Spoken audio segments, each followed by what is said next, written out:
है ना। तो उच्चतम न्यायालय का गठन कैसे होता है, देखिए उच्चतम न्यायालय का गठन कैसे होता है, भारत का मुख्य न्यायाधीश और 7 अन्य न्यायाधीशों से मिलकर उच्चतम न्यायालय का गठन होता है ना। हाँ, स्थापना एवं गठन वही तो बता रहे हैं। भारत का एक उच्चतम न्यायालय होगा जो भारत का एक मुख्य न्यायाधीश और 7 अन्य न्यायाधीशों से मिलकर बनेगा। तो जब भारत स्वतंत्र हुआ और जब ये संविधान लागू हुआ, तो जब उच्चतम न्यायालय का गठन हुआ तो उस समय प्रारंभ में कितने न्यायाधीश थे, कुल टोटल 8 न्यायाधीश थे, भारत का एक मुख्य न्यायाधीश और 7 अन्य न्यायाधीश। और वर्तमान समय में क्या है, वर्तमान समय में उच्चतम न्यायालय के न्यायाधीशों की संख्या कितनी है, अभी परसों ही बताए थे ना, परसों बताया ना 33 बताए थे ना, 33 है वर्तमान समय में उच्चतम न्यायालय किससे मिलकर बना है, एक मुख्य न्यायाधीश और 33 अन्य न्यायाधीश, है ना, टोटल इतने न्यायाधीश हैं। तो और ये भी ध्यान रखना कि जो उच्चतम न्यायालय का मुख्य न्यायाधीश कभी नहीं बोला जाता है, हमेशा क्या भारत का मुख्य न्यायाधीश, जो वो मुख्य न्यायाधीश है वो किसका है, भारत का मुख्य न्यायाधीश है, उच्चतम न्यायालय का मुख्य न्यायाधीश नहीं होता है, ठीक है ना। फिर इसके बाद देखो अनुच्छेद 124 का खंड 2 किससे संबंधित है,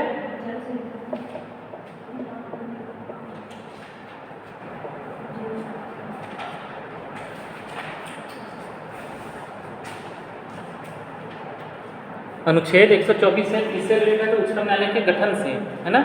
अनुच्छेद 124 खंड 2 किससे रिलेटेड है, उच्चतम न्यायालय, तो इसको क्या लिखें, इसको ये जनरल न्यायाधीशों की नियुक्ति, है ना,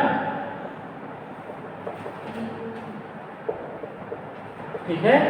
न्यायाधीशों की नियुक्ति से संबंधित कौन सा खंड है, उच्चतम न्यायालय की जो न्यायाधीशों की नियुक्ति होती है वह अनुच्छेद 124 खंड 2। तो देखो नियुक्ति के संबंध में क्या है कि उच्चतम न्यायालय के न्यायाधीशों की नियुक्ति कौन करता है, राष्ट्रपति करता है, अपने हस्ताक्षर और मुद्रा सहित अधिपत्र द्वारा उच्चतम न्यायालय के प्रत्येक न्यायाधीश की नियुक्ति करेगा, ठीक है। तो इसमें 2 चीज़ बताया है, जो अनुच्छेद 124 का खंड 2 है न्यायाधीशों की नियुक्ति, इसमें 2 चीज़ बताया, क्या क्या बताया कि उच्चतम न्यायालय के न्यायाधीश की नियुक्ति कौन करेगा, राष्ट्रपति करेगा, और जो व्यक्ति उच्चतम न्यायालय के न्यायाधीश के रूप में नियुक्त हुआ है वह कितनी अवधि तक पद धारण करेगा, यानी कि उसकी आयु कितनी होगी, अधिकतम 65 वर्ष, है ना, 65 वर्ष तक वह पद धारण करता है। तो ये हमेशा ध्यान रखना कि न्यायाधीशों की नियुक्ति कौन करेगा, इसमें दो प्रावधान है, 124 खंड 2, ये भी याद रखना, नियुक्ति कौन करेगा, राष्ट्रपति करेगा, और जो न्यायाधीश नियुक्त हुआ है उसकी आयु अधिकतम कितनी होगी, कितने अवधि तक वो पद धारण करेगा, 65 वर्ष की आयु तक उच्चतम न्यायालय का न्यायाधीश पद धारण करता है। ये दोनों प्रावधान किसमें है, अनुच्छेद 124 के खंड 2 में है, ये खंड भी याद रहना चाहिए, ठीक है ना। अनुच्छेद 124 के खंड 1 में क्या है, अनुच्छेद 124 के खंड 2 में क्या है, ठीक है, हो गया ना। फिर अब इसके बाद अनुच्छेद 124 खंड 3, न्यायाधीश नियुक्त होने के लिए योग्यता क्या है ना।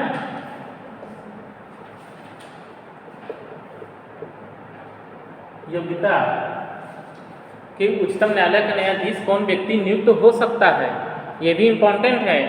और ये सब जितने भी क्वेश्चन है ये सब सारे के सारे आपके इसमें एलएलबी में तो नहीं आएंगे, एलएलबी में तो ये वाला पूछा जाता है, अभी ये भी आपको डिटेल में पढ़ाएंगे, है ना। इस पर अलग से 20 नंबर का क्वेश्चन पूछा जाता है, उच्चतम न्यायालय के न्यायाधीशों की नियुक्ति पर अलग से 20 नंबर का क्वेश्चन बनता है।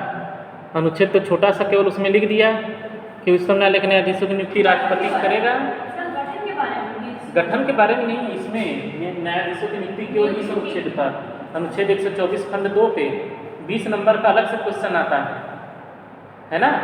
अभी हम डिटेल में भी बात कल पढ़ाएंगे इसको, न्यायाधीशों की नियुक्ति के बारे में। इसमें राष्ट्रीय देखो 124 खंड 2, अब ये बेयर एक्ट में कैसे लिखा है तुम्हारे, उसमें मिल रहा है 124 है ना, ये पहला ये है, दूसरा जो ये है ना। हाँ तो ऐसा जैसे कि ऐसा जो सीधे का मेरा है, बस ज़्यादा सा है। ये सब किस प्रकाशन का है? सीएलए का नहीं है, पीएसपीएस प्रकार कौन सा है? पुस्तक सदन प्रकाशन। ये अलग है, वो उसी में ऐसा लिखा है, इसमें खोजने में दिक्कत नहीं है। ये दूसरा हो गया है ना, और तीसरा कहाँ लिखा किसका? ये इसका है ना, चौथा रहता है, पांचवा ये, छठवां ये, सातवां ये, ध्यान दो। ठीक है, तो ये जो योग्यता से संबंधित क्वेश्चन, अरे ये न्यायाधीशों की नियुक्ति से संबंधित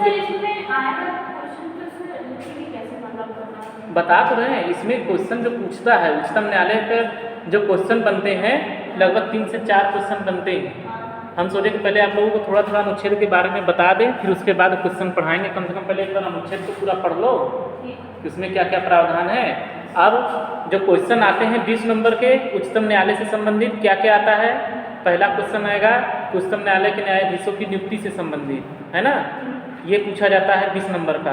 उच्चतम न्यायालय के न्यायाधीशों को उनके पद से हटाया जाना, कैसे हटाया जाएगा, ठीक है, ये भी 20 नंबर का क्वेश्चन है। हटाया जाता है, अभी आएगा, बस खंड 4 उसी से रिलेटेड है ना। तो देखो 124 खंड 2 पे 20 नंबर का क्वेश्चन, 124 खंड 4 न्यायाधीशों को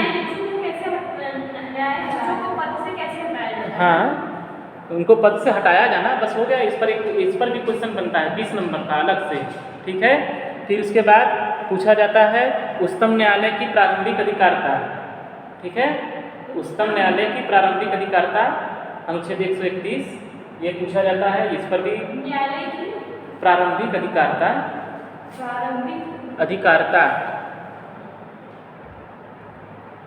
प्रीलिमिनरी जुरिस्डिक्शन, है ना, प्रीलिमिनरी जुरिस्डिक्शन, अरे प्राइमरी से बना है ना, प्रीलिमिनरी है ना जुरिस्डिक्शन, ठीक है। ये अनुच्छेद 131 में है, देखो प्रारंभिक अधिकारिता, ठीक। फिर इसके बाद उस पर भी 20 नंबर का क्वेश्चन पूछा जाता है। फिर इसके बाद इस पर पूछा जाएगा आपको सलाहकारी अधिकारिता, है ना, अनुच्छेद 143 पर।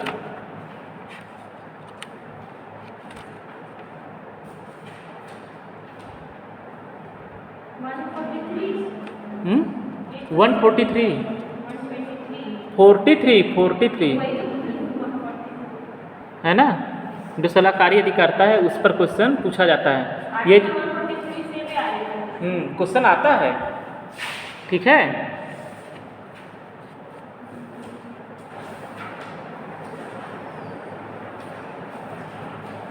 ठीक है ना, ये 3-4 क्वेश्चन ऐसे हैं। कौन से क्वेश्चन हो गए? पहला उच्चतम न्यायालय के न्यायाधीशों की नियुक्ति से संबंधित, उनको पद से हटाने से संबंधित, प्रारंभिक उच्चतम न्यायालय की जो प्रारंभिक अधिकारिता होती है, और उच्चतम न्यायालय की सलाहकारी अधिकारिता, ये 4 क्वेश्चन हैं उच्चतम न्यायालय से संबंधित। और इन 4 क्वेश्चन में से एक क्वेश्चन आता ही आता है, ठीक है। ये लॉन्ग में पढ़ाएंगे भी, तो पहले हम सोचे पहले अनुच्छेद तो जो इम्पोर्टेंट है उसको एक बार जान लो, समझ लो, फिर उसके बाद ये 4 क्वेश्चन के बारे में और बता देंगे, है ना, तो उसको देख लेना। तो देखो क्या है, अनुच्छेद 124 खंड 3 न्यायाधीशों की योग्यता से संबंधित है कि कौन व्यक्ति उच्चतम न्यायालय का न्यायाधीश होने के योग्य है। देखो क्या लिखा है, अनुच्छेद 124 खंड 3, अभी तो टिक लगवाए हैं ना। कोई व्यक्ति उच्चतम न्यायालय के न्यायाधीश के रूप में नियुक्ति के लिए तभी आहित होगा जो वह भारत का नागरिक हो। फिर पहला क्या है, नियुक्ति से संबंधित योग्यता क्या है उच्चतम न्यायालय की? सबसे पहले कि वह भारत का नागरिक हो। फिर उसके बाद किसी उच्च न्यायालय या किसी देखो किसी उच्च न्यायालय, है ना, उच्च न्यायालय या दो से अधिक न्यायालय का अधिक, कम से कम, है ना, उच्च न्यायालय का क्या है, कम से कम 5 लगातार, है ना, कम से कम 5 वर्ष तक न्यायाधीश रहा, 5 वर्ष तक न्यायाधीश रहा है ना। या तीसरा योग्यता क्या है, फिर किसी उच्च न्यायालय का उच्च या ऐसे दो न्यायालय का या ऐसे दो या दो से अधिक दो से अधिक अधिक न्यायालयों का लगातार कम से कम 10 वर्ष लगातार क्या है, कम से कम 10 वर्ष तक अधिवक्ता रहा है। अधिवक्ता मतलब वकील, एडवोकेट है ना, अधिवक्ता रहा हो। और चौथा राष्ट्रपति की राय में राष्ट्रपति की राय में पारंगत विधिवेत्ता हो, है ना। ठीक है, ये 4 योग्यताएं हैं, ठीक है ना। सबसे पहली योग्यता कि वो भारत का नागरिक होना चाहिए। ऐसा व्यक्ति जो भारत का नागरिक है, या अब ये क्या है, अथवा करके भारत का नागरिक हो, ये यहाँ पर है ना। और किसी उच्च न्यायालय या 2 से अधिक उच्च न्यायालय का लगातार कम से कम 5 वर्ष तक क्या है, जज रहा हो या न्यायाधीश रहा हो, या है ना, या तो ये हो, या किसी उच्च न्यायालय में या किसी 2 या 2 से अधिक उच्च न्यायालयों में लगातार 10 वर्ष तक अधिवक्ता के रूप में कार्य किया हो, अधिवक्ता रहा हो, है ना, या राष्ट्रपति की राय में पारंगत विधिवेत्ता हो।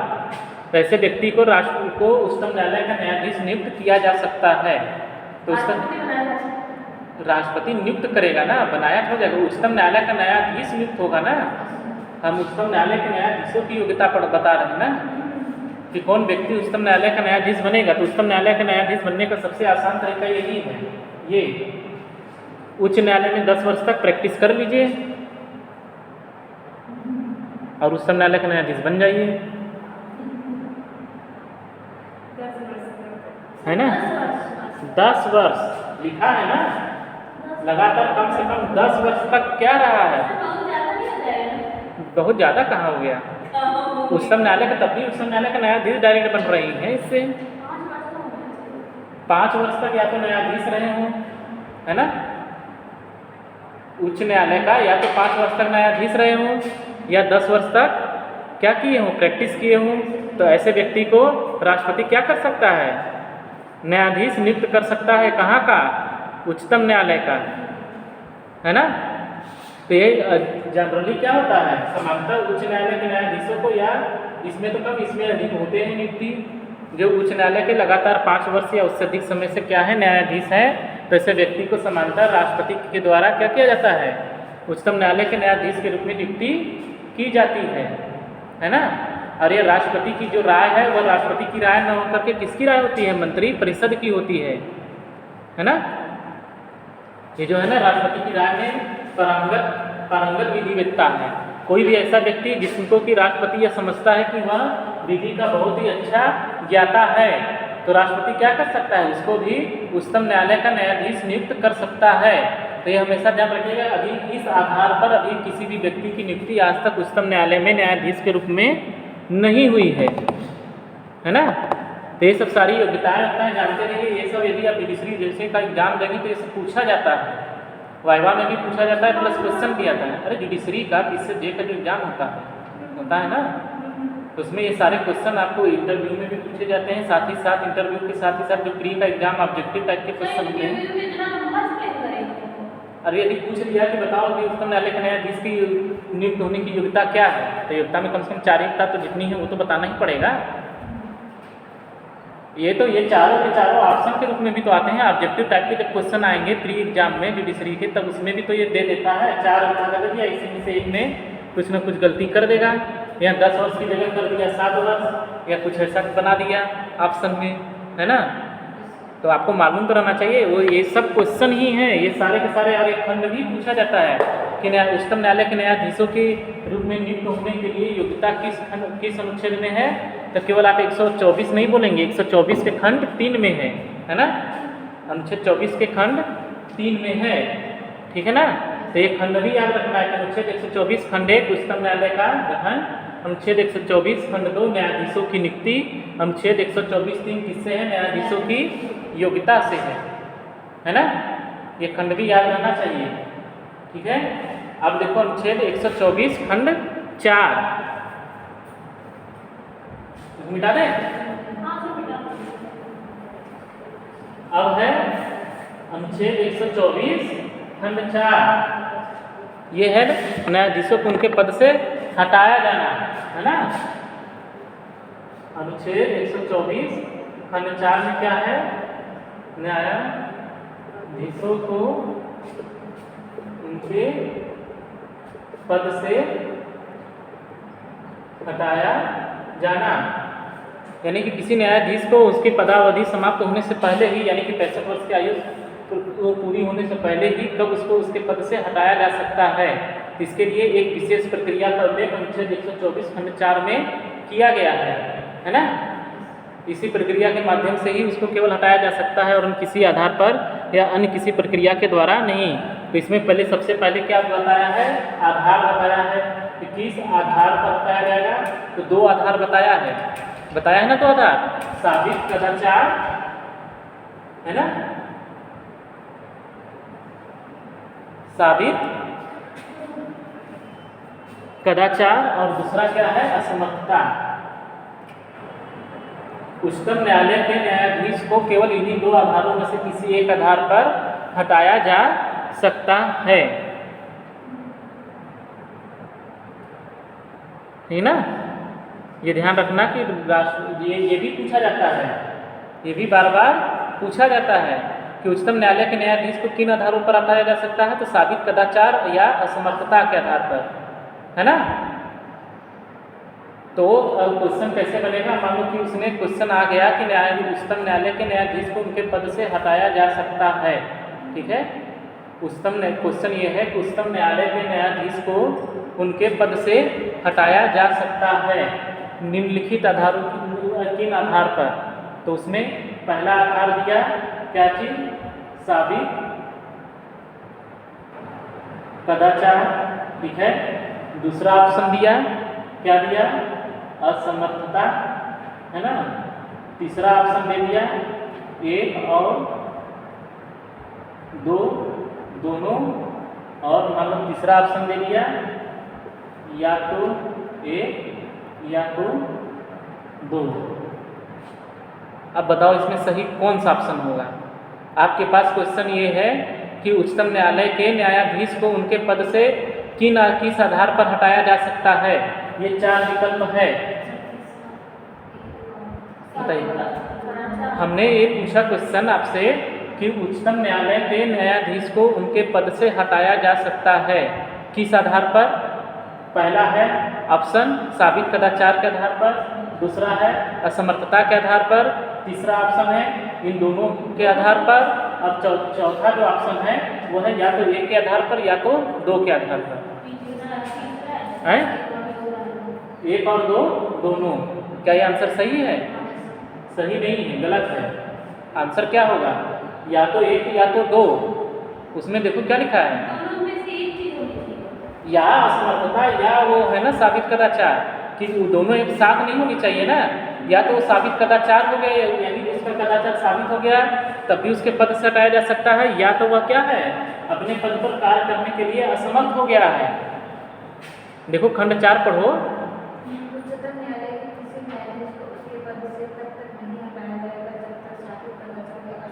या असमर्थता है ना, कि और असमर्थता, ये 1 और 2 का मतलब कि दोनों साथ साथ होने चाहिए ना। या का मतलब है कि या तो ये हो या तो ये हो, दोनों में से किसी भी आधार पर हटाया जा सकता है ना। तो क्वेश्चन लोग इसी तरह से गलत भी करते हैं। इसी तरह का ऑप्शन थोड़ा सा भी वो कर दिया, झटके में मार कर चले आए कि सही लगाए हैं, बाद में पता चला कि तो गलत हो गया ना, गलत। तो जुडिशरी में एपीओ में जो भी आता है क्वेश्चन इसी टाइप का पूछता है। प्री एग्जाम होता है ना, पहले प्री में ऑब्जेक्टिव भी आएगा। प्री में जो ऑब्जेक्टिव आता है तो जो ऑब्जेक्टिव क्वेश्चन बनेगा ऑप्शन इसी टाइप का बनाता है। हो गया ना कन्फ्यूजन। 1 और 2 दोनों झटके में मार कर चले आए कॉन्फिडेंस में कि नहीं तो सही मारे हैं, है कि नहीं सही। और फिर जब आंसर की आया तो पता चला कि ये दिया है, तब डायरेक्ट खोलकर पढ़ेंगे कि नहीं हाँ सही। असमर्थता दोनों में से कोई एक होगा तो उसके आधार पर हटाया जा सकता है ना। दोनों होगा तो दोनों से तो हटाइए, लेकिन क्या है, या तो साबित कदाचार है यानी कि उसका कदाचार साबित हो गया हो, ये नहीं है, या वह अपने पद पर कार्य करने के लिए असमर्थ हो गया हो। दोनों में से यदि कोई भी आधार है तो इन दोनों में से किसी भी आधार पर उसको न्यायाधीश को हटाया जा सकता है ना। तो या तो एक या तो दो, ये ज़्यादा सही ऑप्शन है ना कि एक और दो दोनों मान देंगे, मतलब ये दोनों होने चाहिए तभी हटेगा, एक है एक नहीं है तब नहीं हटेगा, इसका मतलब तो ये हो गया ना। तो ऑप्शन हमेशा सोच समझ करके या पढ़ते तब मारना चाहिए, झटके में नहीं मारना चाहिए, है ना। ये सब सारे क्वेश्चन हैं, ये सब क्वेश्चन आया भी है, पूछा गया है, तभी आप बता रहे हैं। तो ये क्या है, न्यायाधीशों को उनके पद से हटाया जाना। तो पहले उसमें दो आधार दिया है कि साबित कदाचार या असमर्थता के आधार पर उसको उसके पद से हटाया जा सकता है। उसमें प्रक्रिया भी दी गई है, आगे पढ़िए प्रक्रिया में क्या लिखा है। संसद के प्रत्येक सदन के द्वारा क्या करना है, अपनी कुल सदस्य संख्या के बहुमत द्वारा तथा उपस्थित और मत देने वाले सदस्यों के कम से कम 2/3 सदस्यों के द्वारा समर्थित समावेदन राष्ट्रपति के समक्ष उसी सत्र में रखे जाने पर राष्ट्रपति ने आदेश नहीं दे दिया है ना। प्रक्रिया क्या है, किसी भी उच्चतम न्यायालय के न्यायाधीश को हटाने की आसान प्रक्रिया नहीं है, प्रक्रिया बहुत ही टफ इसमें लिखा है अनुच्छेद 124 खंड 4 में। मतलब कि पहले यदि किसी भी न्यायाधीश को हटाना है उसके पद से, तो सबसे पहले राष्ट्रपति के द्वारा एक समावेदन संसद के समक्ष जाएगा, और वह समावेदन क्या होना चाहिए, संसद के दोनों सदनों के द्वारा, दोनों सदन मतलब कि लोकसभा और राज्यसभा के द्वारा उनके कुल सदस्य संख्या के बहुमत से, लिखा है ना, कुल सदस्य संख्या के बहुमत से और उपस्थित और मतदान करने वाले कुल जो उपस्थित और मतदान करने वाले सदस्य हैं उनकी 2/3 सदस्य संख्या के बहुमत के द्वारा उस समावेदन को प्रस्तुत किया गया होना चाहिए और पारित होना चाहिए, है ना। संसद के कुल सदस्य संख्या के दोनों सदनों के बहुमत से और उपस्थित और मतदान करने वाले सदस्यों की 2/3 सदस्य संख्या, है ना, के द्वारा वह समावेदन पारित होना चाहिए, और पारित होकर के तब राष्ट्रपति के समक्ष रखा गया होना चाहिए। तब राष्ट्रपति आदेश के द्वारा उच्चतम न्यायालय के न्यायाधीश को उसके पद से हटा सकता है। और यह भी ध्यान रखिए कि यह जो समावेदन प्रस्तुत किया गया है और जो पारित हुआ है न्यायाधीश को हटाने के लिए उसके पद से, वह संसद के एक ही सत्र में भी होना चाहिए, अलग अलग सत्र में नहीं, है ना। यदि एक सत्र में प्रस्ताव आया, अभी वह पेंडिंग है, पारित नहीं हो पाया और संसद का सत्रावसान हो गया, तब ऐसी स्थिति में वह समावेदन अपने आप लैप्स हो जाएगा, फिर वह पारित नहीं हो सकता। अब उसको हटाने के लिए फिर क्या करना होगा, जब संसद का नया सत्र आएगा तब उस सत्र में फिर से एक नया समावेदन लाना पड़ेगा, है ना। तो ये जो समावेदन न्यायाधीश को उसके पद से हटाने के लिए है, वह संसद के एक ही सत्र में क्या होना चाहिए, प्रस्तावित भी होना चाहिए और पारित भी होना चाहिए, ठीक है ना। संसद के एक ही सत्र में उसको प्रस्तावित भी होना चाहिए और पारित भी होना चाहिए, तभी उच्चतम न्यायालय के न्यायाधीश को राष्ट्रपति के द्वारा राष्ट्रपति के आदेश द्वारा हटाया जा सकता है, अन्यथा नहीं हटाया जा सकता। और वह समावेदन हमेशा याद रखना, हमेशा ये चीज़ याद रखना कि ये जो समावेदन है वो कैसा होना चाहिए, संसद के कुल सदस्य संख्या के बहुमत द्वारा, दोनों सदनों के बहुमत द्वारा और उपस्थित और मतदान करने वाले कुल सदस्य संख्या के कितना है, अरे उपस्थित और मतदान करने वाले सदस्यों के 2/3 है ना संख्या के द्वारा उसको पारित होना चाहिए। जब वो पारित हो जाएगा तब राष्ट्रपति अपने आदेश के द्वारा उच्चतम न्यायालय के न्यायाधीश को उसके पद से हटा सकता है। और यह जो समावेदन है वह एक सदन के एक ही सत्र में पारित भी और प्रस्तावित भी होना चाहिए और पारित भी होना चाहिए। यदि एक सत्र में पारित हुआ, अरे प्रस्तावित तो हुआ लेकिन पारित नहीं हो पाया और सत्र का सत्रावसान हो गया संसद का, तब वह जो समावेदन वो प्रस्तावित किया गया था वह समाप्त हो जाएगा। फिर से अगला सत्र फिर संसद का आएगा तो फिर नए सिरे से फिर से प्रस्तावित करना होगा और पारित करना होगा, तभी वह न्यायाधीश हटेगा, है ना। ये हो गया खंड 4।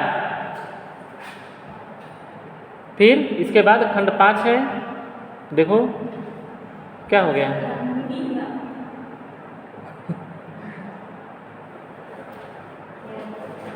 सर 124 का, अभी 124 ही तो है, अभी 124 में 7 खंड है ना।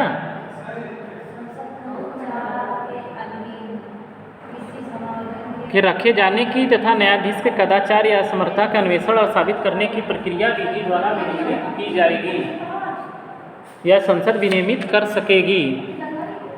अब देखो 5 उतना ज़्यादा जो पढ़ लेंगे, फिर उसके बाद अनुच्छेद 124 का खंड 6 याद रखो, है ना, शपथ, ठीक है, शपथ खंड 6 में है, ठीक है।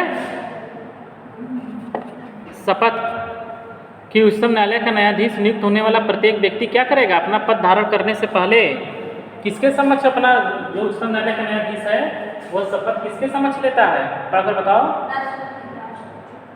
राष्ट्रपति के समक्ष लेता है ना।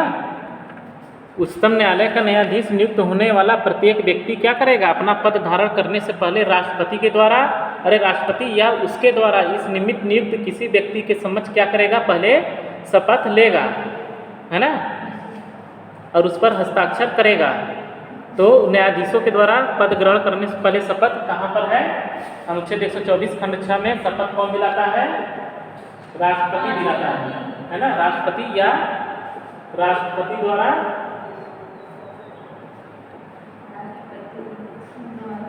इस निमित्त, है ना, नियुक्त कोई अन्य व्यक्ति, ठीक है, या तो राष्ट्रपति दिलाएगा या राष्ट्रपति उस समय उपलब्ध नहीं है तो राष्ट्रपति क्या करेगा, किसी अन्य व्यक्ति को, सक्षम व्यक्ति को उच्चतम न्यायालय के न्यायाधीश को शपथ दिलाने के लिए नियुक्त कर देगा। तो वह व्यक्ति उस व्यक्ति के समक्ष फिर उच्चतम न्यायालय के न्यायाधीश को शपथ लेना पड़ेगा, ठीक है। फिर इसके बाद अनुच्छेद 124 का खंड 7,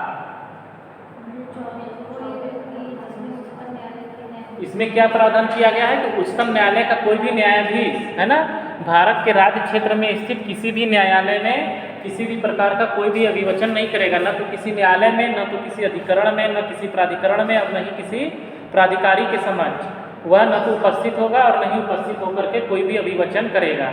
भारत के राज्य क्षेत्र में स्थित किसी भी न्यायालय, अधिकरण, प्राधिकरण, प्राधिकारी के समक्ष उच्चतम न्यायालय का न्यायाधीश सेवानिवृत्त होने के बाद विधि व्यवसाय नहीं करेगा। यह है अनुच्छेद 124 खंड 7 में क्या है, विधि व्यवसाय पर रोक, है ना।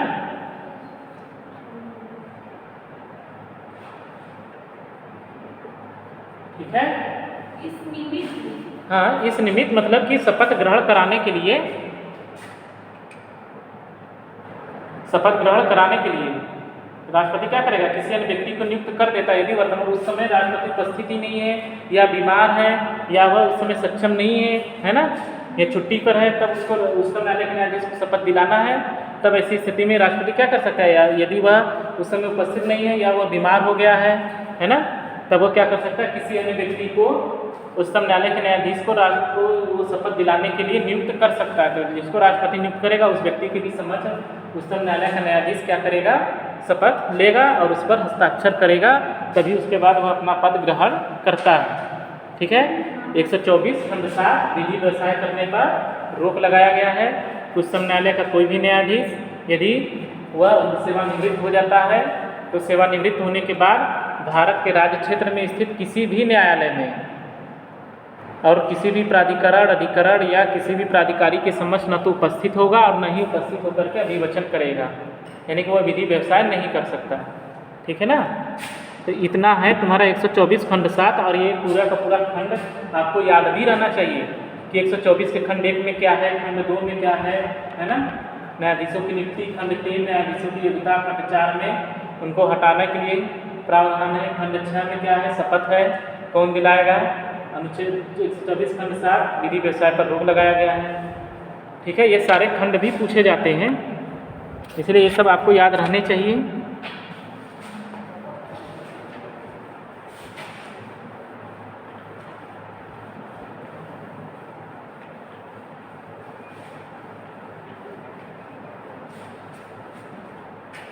ठीक है ना, नींद बहुत जोरों से लग रही है क्या?